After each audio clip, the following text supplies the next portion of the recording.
본인의 재산을 사후에 처리하기 위하여 유언을 한다면 민법에 정해진 방식에 따라서 하셔야 효력이 있습니다. 일단 사람은 유언의 자유가 있어서 본인의 자유의사에 따라 마음대로 유언을 할 수 있습니다.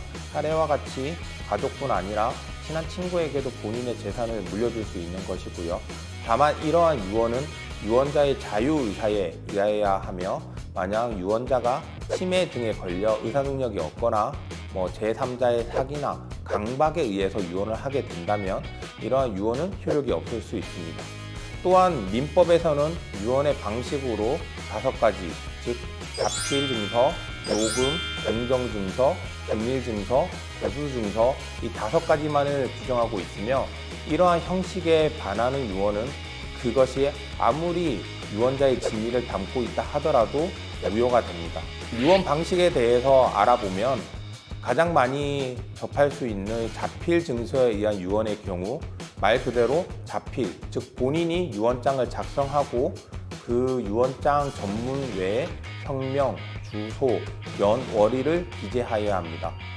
자필증서라는 말에서 볼 수 있듯이 만약 자필이 아닌 다른 사람이 그 내용을 대필해 주거나 컴퓨터로 타이핑을 하는 경우 이러한 자필 증서로서의 효력이 없습니다. 또한 연, 월일을 본인이 직접 작성하여 그 일자를 특정하여야 하는데 연, 월만 기재하고 일을 기재하지 않았다면 이는 자필 증서로서 또 효력이 없습니다. 그리고 주소 역시 특정이 되어야 하는데 꼭 주민등록상 주소지가 아니라 하더라도 본인이 거주하는 곳 등 특정될 수 있는 장소면 되지만, 가령 판례에서는 서울 강남구에 사는 유언자가 유언장에 암사동에서라고 작성을 하였다면 이는 주소를 제대로 기재한 것이 아니기 때문에 자필증서 유언으로서 효력이 없다고 한 사례도 있습니다. 두 번째로는 녹음에 의한 유언이 있습니다. 녹음에 의한 유언은 말 그대로 증인을 앞에 두고 본인이 직접 본인의 유언을 이야기한 다음에 그 부분을 다시 증인이 확인하는 절차를 거쳐서 하는 유언입니다. 세 번째로는 공정증서에 의한 유언입니다. 공정증서에 의한 유언은 유언자가 증인 2명 및 공증인 앞에서 유언의 취지를 구수하고 이를 공증인이 확인하는 절차를 거치는 것인데요. 공정증서에 의한 유언의 경우에는 증인이 될 수 있는 사람의 자격이 문제가 됩니다.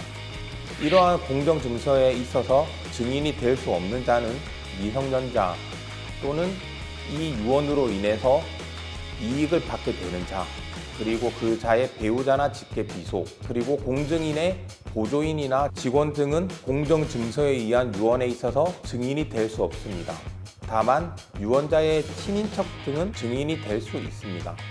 그리고 유언 취지의 구술한 말로써 내용을 전달한다는 뜻인데, 만약 유언자가 본인의 의사에 따라서 자유롭게 진술하는 것이 아니라 이미 정해진 서면에 따라 공증인이 질문을 하고 예, 식으로 단답형 또는 행동으로 대답을 하였다면 이는 유언 취지의 구술하고 볼 수 없습니다. 네 번째로 비밀증서에 의한 유언이 있습니다. 비밀증서에 의한 유언은 생전에 유언자가 유언의 내용이 다른 사람들에게 알려지는 것을 원하지 않는 경우에 사용하는데, 유언자가 본인이 유언장을 작성해서 봉투에 넣어 엄봉하고 이를 증인에게 제출하여 제출 연, 월일을 봉투 겉면에 제출 연, 월일을 기재합니다.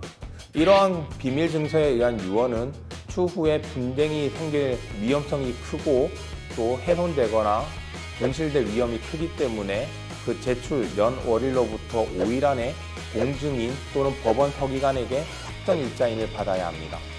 마지막으로 구수증서에 의한 유언이 있습니다.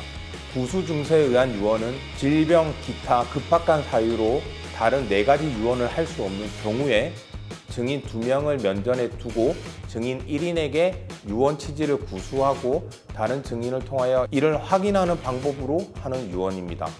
이러한 구수증서에 의한 유언은 다른 유언이 가능한 경우에는 허용되지 않습니다. 그리고 구수증서에 의한 유언을 한 경우에는 급박한 사유가 종료한 날로부터 7일 이내에 법인의 검인 절차를 받아야만 합니다. 이 5가지 방식 중 사례자가 본인의 상황에 맞는 유언을 선택하면 됩니다. 다만 유언의 경우 언제나 본인의 유언을 철회하거나 변경할 수 있는 자유가 있습니다.